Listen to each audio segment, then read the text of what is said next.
Hi guys, it's Michelle again. Welcome back to my cooking channel. It's been a day. Before I go get the girls, I'm gonna start on dinner.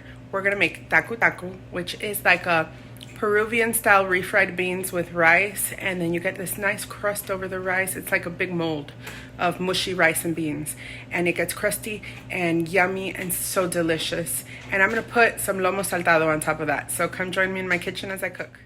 For this video, we'll be using a can of canary beans. These are Peruvian beans. I have 2 limes. I'm not sure if I'm going to use both of them, but we'll see. I also have cumin, oregano, garlic powder. I have the yellow pepper paste. I have soy sauce, back up there, pepper, black pepper. I have 2 red onions. Again, I don't know how much I'm going to use, but we'll see when we get there. I have 2 tomatoes. I have some garlic. I have cilantro. This is fresh cilantro. I have skirt steak. This is very thinly cut up skirt steak. And I have a cup of cold, day-old white rice. So we're starting with our beans first. I'm gonna put a little bit of olive oil. And you wanna get that all around the bottom of the pan. And I cut up half of that red onion, the smaller one. So I'm going to use about half of that. So it's like 1/4 of the red onion for the beans themselves.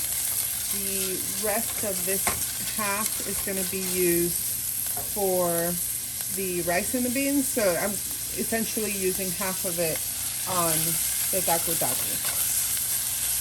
The other half will be used for that, I don't know what it's called. It's, I think it's Salsa Criolla. So in English, I don't think, it's like, what, Creole sauce? It's not really a sauce. It's like an onion salad, let's say. A spiced onion salad. You take your onions, and I'll show you in a second, so let's just stick to this. One thing at a time. So I'm cooking down the onions. I typically don't use red onions to cook. Typically we serve them in a salad or, raw or different presentations. But Peruvians cook a lot with the red onions. So we're cooking with red onions. I remember my grandmother always cooking with red onions. She used to cook a lot of things. Everybody used to come over and eat, and such different times back then. Okay, so once that's been in the pot cooking down for a while, we're gonna add our our garlic and our yellow pepper paste. I only put half a teaspoon of yellow pepper paste because my daughters hopefully will be eating this. So I want it essentially for flavor and not so much heat.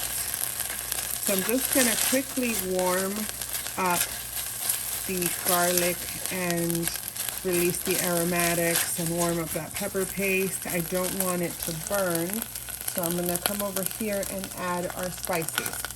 I know I just put garlic, but you know me, I'm crazy. Let's add some garlic powder, some cumin, black pepper, oregano, and salt.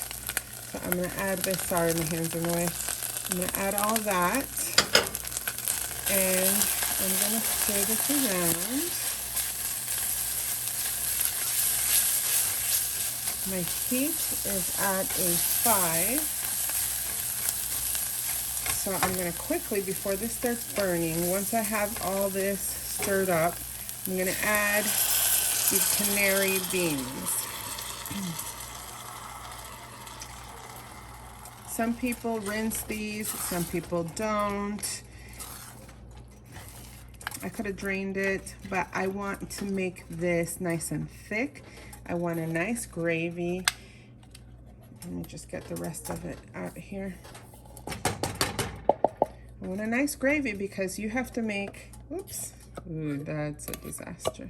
You have to make like it mushy to make the Tacu Tacu. I'm completely tearing up my spatula here trying to get this out. Not serious. There's one in there. Okay, there we go. So we're gonna cook this down. Let it get nice and creamy. This might be okay. I might add some chicken bouillon. I have to let this warm up and cook down for a little bit before I figure out if it needs anything, because you want those flavors to incorporate, you want the flavors to come out before you actually adjust your spices, because you have to give it time to cook. So let me clean up the little splatter and we'll start on the salsa criolla. Okay, I have thinly sliced and julienned the red onions. That was the second half of that small one, which I chopped up some and sliced some. So I'm gonna use like a 1/4 cup. Let's see, that's about a 1/4 cup, I guess. You eyeball it, because all I'm gonna do is let the salt pull out the juices of the onion. I have a paper cut. This is like using lemon or something. You find those paper cuts real fast. Kind of stings a little. So basically, I've done this before, I think when I made that appetizer papa de la huancaína, which is also Peruvian. I'll put a link down below. And I made a lot, because I was making a lot. This is just probably for me, because I don't think the girls that don't like onions would eat this. So right now it's just going to be me. Let's see. So right there, I'm going to let this just sit for a minute. You want the salt to pull this all out, to pull all the juices, to pull that like tartness from the onion, and make it a little bit more mild. And then we're gonna rinse it. So I've had this sitting there for a minute. I'm gonna rinse it out real quick, make sure I get all the salt off, and then I'm gonna let it sit in cold water until I'm done with a meal.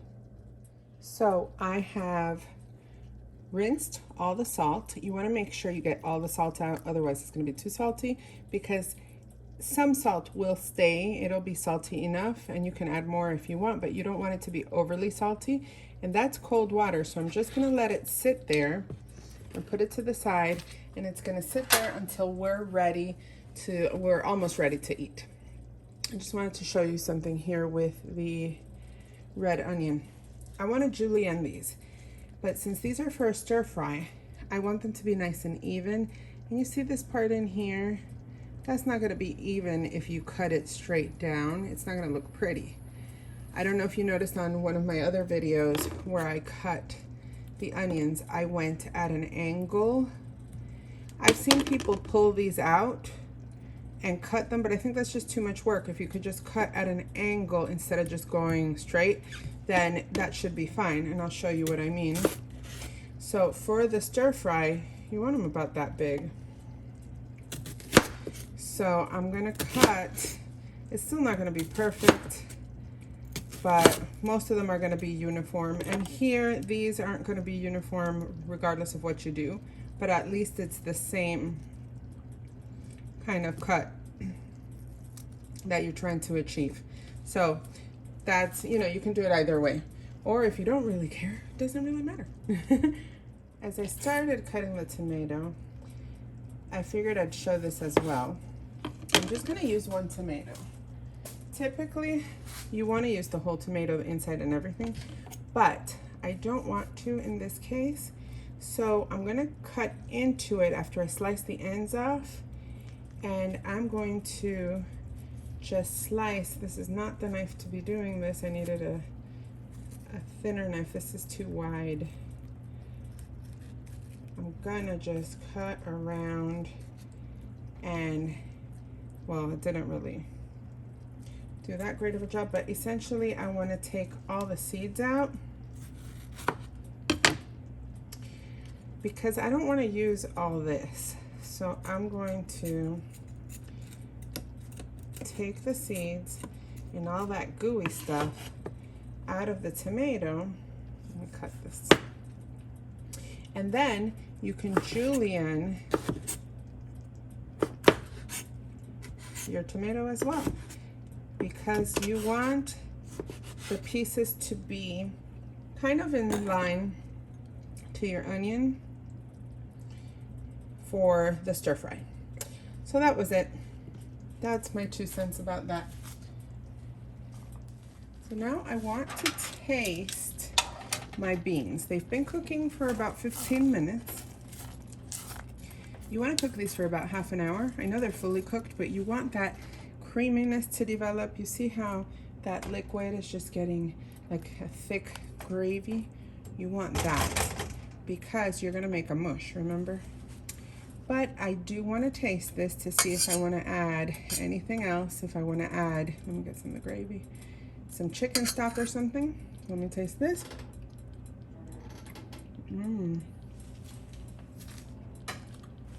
It's actually quite good.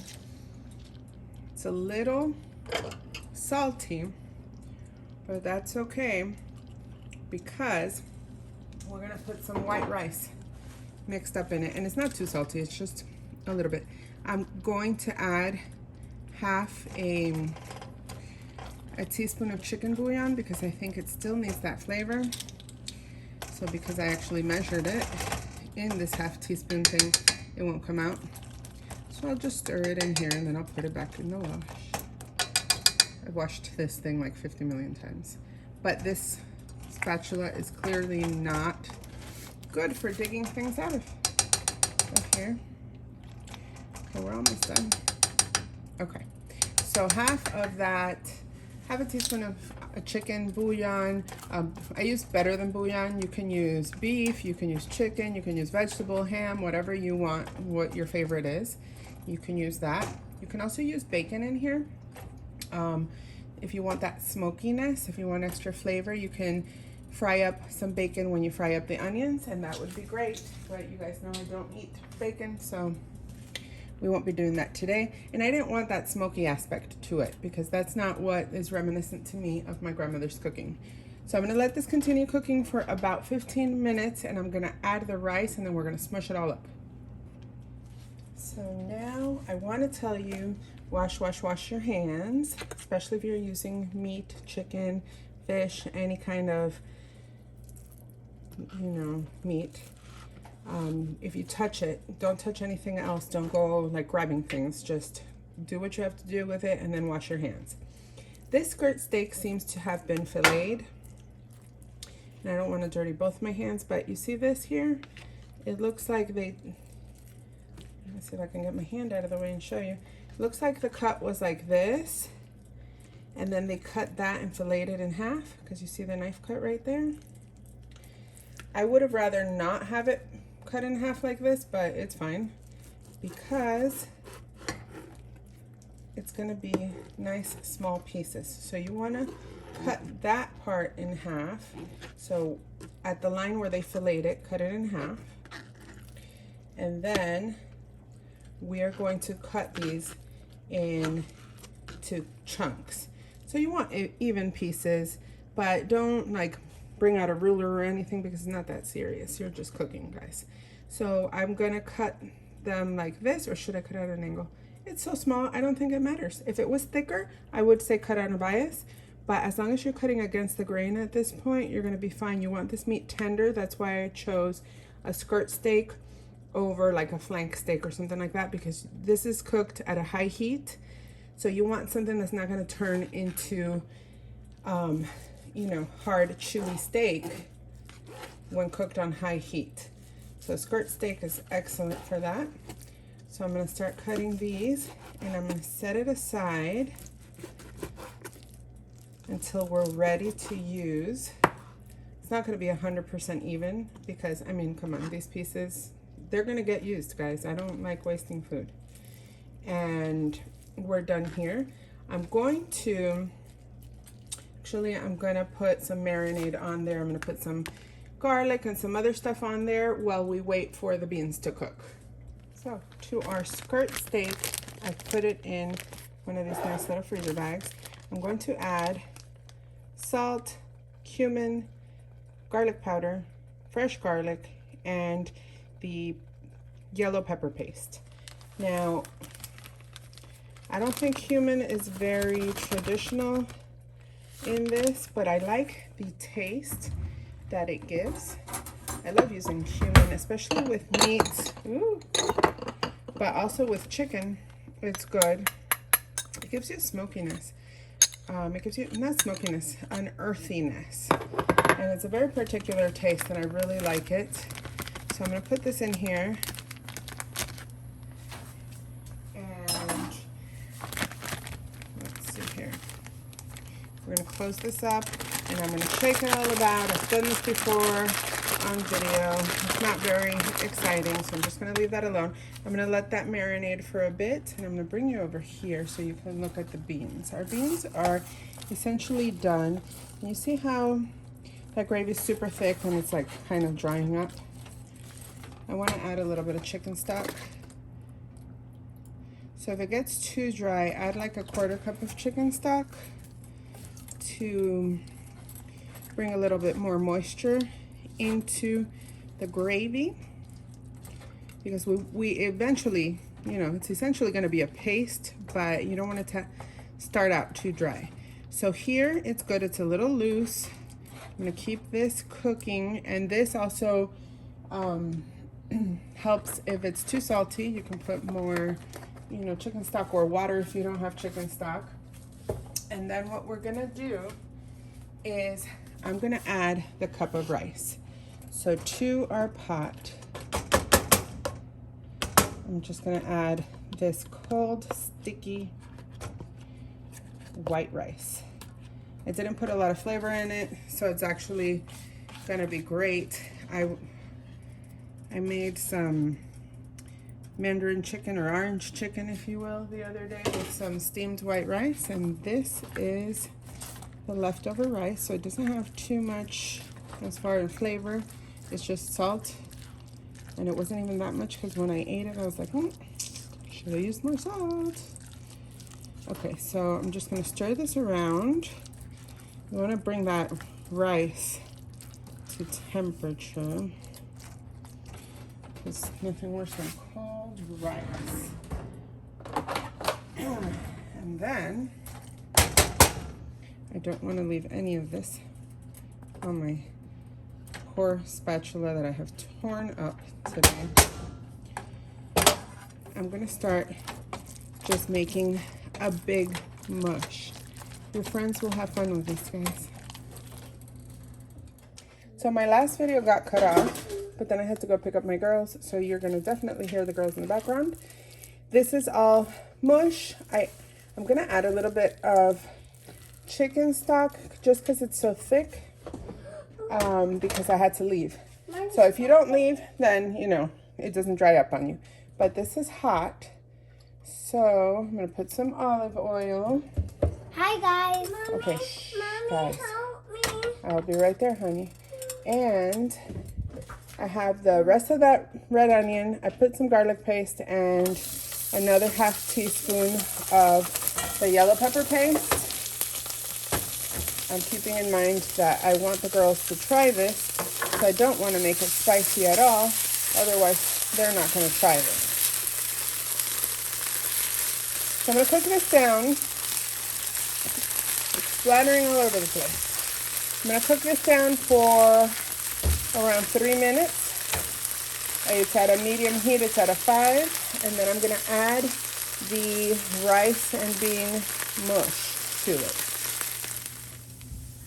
Okay, so now my onions and garlic and the yellow pepper paste are cooked. I'm going to add some more pepper to this. If it needed salt, if that mixture of the rice needed salt, I would add it to this as well, but it doesn't. And I did add maybe like a 1/4 cup of chicken stock to water this down a little bit because it was too thick. You want it this consistency because you want it to be all like a paste. This has to, it's almost like a refried beans and rice paste. It's Peruvian refried beans though. So, let me get rid of my pot. Now to this, I might want to add a little bit more chicken stock because I want to mix up the rice, beans, and the onions. So I'm going to add a little bit more. But you don't want it too wet, otherwise it's not going to get that nice crust and it's not going to become a tacu tacu. So I'm just going to stir this up and let it cook for a little bit and we'll be back. And now, while that cooks, I'm going to make my onion sauce or onion salad or salsa criolla or whatever you want to call it. So I rinsed my onions, if you remember, from all that salt, and I kept it soaking in cold water. Now I'm going to use the juice of a lime. Just squeeze it up. You know, these things are great, but I still have arthritis, so it's a little hard. And I'm just going to keep squeezing until I can't get any more juice. To this, I'm going to add just a little bit, just coating the spoon of that yellow pepper paste. It's going to be really good. I'm going to add some black pepper. And I'm going to add some cilantro. It's just a little bit, like maybe a tablespoon of cilantro. I chopped up the stalks, the stems and everything, just the little ones, not the really big ones. There's a lot of flavor in the stems, so you have to make sure, you know, to get them really good and small. And then to this, I'm going to add a little bit of vegetable oil. And this is our salsa criolla. Typically, if we had fresh yellow pepper, which would be a dream, I would have put that in here. But this is what we have, so this is what we're working with. Doesn't matter how many Spanish markets I go to, I still haven't found that here. So now let's come over to our rice. Technically, I should have taken it out of this pan to put some oil because we want it to brown, but I'm just going to add a little bit of vegetable oil to this. I want it to form a crust, so I'm going to let the oil get underneath, and it's at a 5, and I'm going to let it just cook. Now that it's at that perfectly mushy consistency. Oy. Every time I use this, it splatters everywhere. So I'm just going to let it just cook away and develop that nice crust. And I'm going to start on the steak. So we'll bring you over here. Okay. So now I'm going to use some vegetable oil in my wok, which is super hot, I think. It's supposed to be searing hot. This has been heating for a while. So one way to check is by just looking at how that oil changes. You see how thinned out that oil got when you put it in here? Oh, there's a piece of lint. Go away, lint. So another way to test it would be to grab a wooden spoon and put the wooden spoon down. I'm not using a wooden spoon, clearly. What is that little speck of something? I'm going to put my finger in it.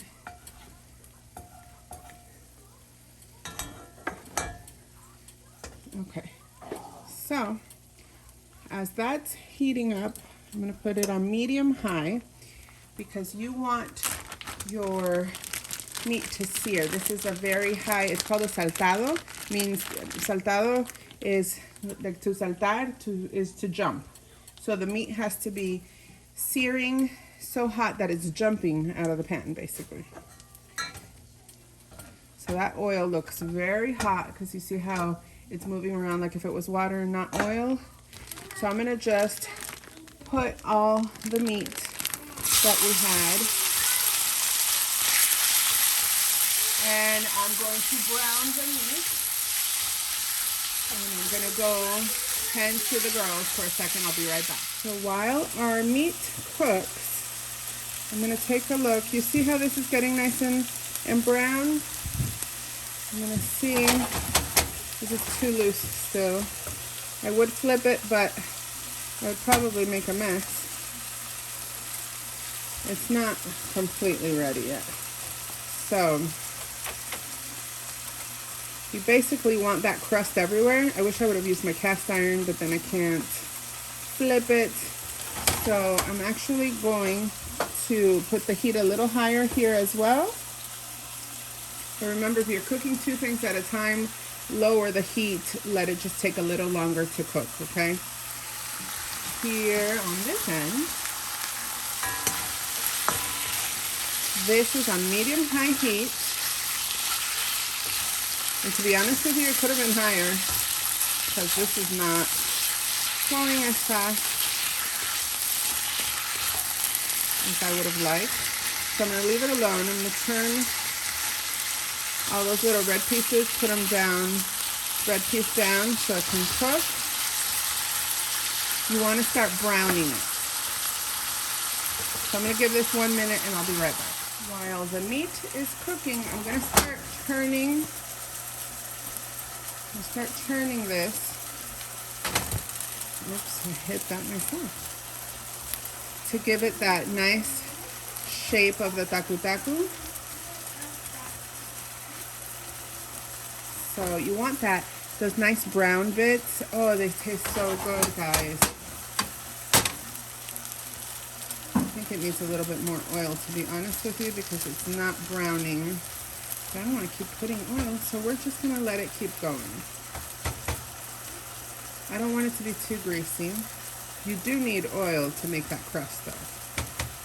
So it's just going to keep going, and I'll just come back. Deja vu, guys. Deja vu. Come back to this side. So now our steaks are almost done. And I'll just keep increasing the heat until I'm like, oh no, it's too high. Too high. So we're going to keep letting these brown. Now I have the heat really high. It's on high. I should have just had it higher from the first place, but you know, you live, you learn. So I'm just going to let this keep going for a little bit more. I want it to start getting brown, and then we'll deglaze the wok with a little bit of vinegar. I forgot to mention that in my ingredients list. So I'll be right back. Okay, now you see it's very hot. Very, very hot. And they're starting to get a little brown. You want that. Okay. So now, carefully, I'm going to deglaze the pan. Actually, I should let it brown a little bit more. So I'm just going to let it stay there while I lower the heat back to medium-high. I'm going to deglaze the pan with a little bit of red wine vinegar. You could use white vinegar, like just distilled white vinegar if you have. I have both, but the distilled white vinegar is just too big and I don't want to carry it with me. So I'm going to put the onions. If I had the yellow pepper, I would have julienned them and used them at this point, but we don't have, we don't have fresh yellow peppers because we're not in Peru. So I'm going to just break these apart. I'll be right back. And I'm going to keep this cooking. I'm going to add a little bit of yellow pepper paste just because Why not? I mean, it should have some in there. So there you go. Maybe like a quarter teaspoon. Like I said, I want the girls to eat this, so I don't want to make it spicy. If I make it spicy, I know they won't eat it. Even though my oldest used to love some Jamaican oxtail stew when she was a baby. Not baby, but she was like maybe 1.5, 2. I used to like really like give her little tiny pieces of the meat. And it was not too spicy, but I think 2. If she had teeth, and she would eat it, she would love it. But not anymore, I guess. It's alright. So I'm just going to cook this a little so it can soften the onions before I add the tomatoes. And let's take a look over here to see how this is going. Let's see if it'll let me do this. All right, look at that. So nice. That's perfect. So we're going to leave that alone so the other side can get nice and golden. I'm going to move this back. And it's time to add the tomatoes. So once you add the tomatoes, you're essentially done. At this point, I'm going to add some soy sauce. Okay. More than what I intended. You like my noises? I make a lot of noises. So I'm going to cook this down a little. And because we want to have a sauce, a little gravy to go with it, I'm going to add maybe like a 1/4 cup of chicken stock. And just let this get all nice and mixed, get the flavors combined. And to this, we're going to add the rest of the cilantro that I chopped, because I chopped up about 2 tablespoons of cilantro, and I used only 1 for the onions. So I'm turning off the heat, and I'm gonna plate this. Oh, it smells so good. I wish you guys were here so you can smell it. Oh, I know my mom, well, my mom doesn't eat red meat anymore, but my aunt, her sister, and my mom's family, like my uncles, wow, that was a tomato overboard. They're gonna love this. So I'll be back once I plate. All right, so now I'm gonna plate, and this really should be, sorry, almost, I don't know.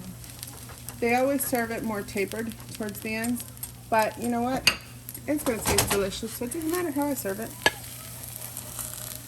This should be enough for definitely more than 1 person. So to this, I'm just gonna basically serve it family style. Let's move that because it's making noise. And I'm gonna hold on, make sure I have my plate securely grasped because this is gonna get heavy. And that's how it's gonna be served. Wow, that looks so good. Okay, we're gonna eat, guys.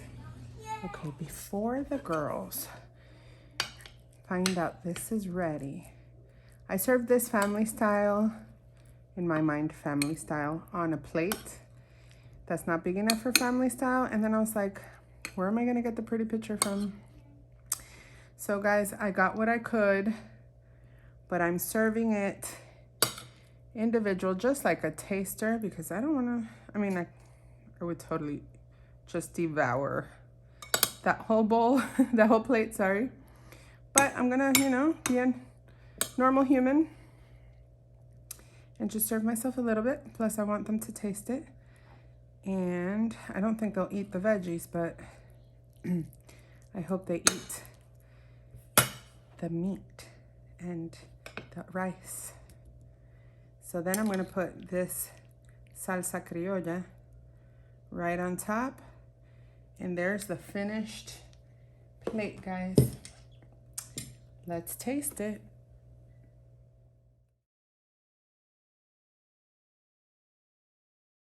Okay, They're outside playing. Let them play so mommy can taste. I serve myself an individual portion. I put that sauce, the onions, put it on top, and now I'm going to eat it. Oh my goodness. My grandmother would be proud. Oh my goodness. Okay. She's gone mad. She's knocking. The door's not even locked. This is so good, guys. Tita Carla, you have to come over. You have to come up here from Miami and you have to eat it. Dinner time, kids. It's so, oh my God. You guys, it just takes me back. I haven't been to Peru in, what, 43 years? And not that I probably remembered because I was only one when I went. But I feel like I'm in Peru via my dining room table. This is awesome, guys. If you liked this video, yeah, I'm ending this because we're gonna eat. If you liked this video, go ahead and hit like down below. Don't forget to subscribe for more recipes. Bon appetit.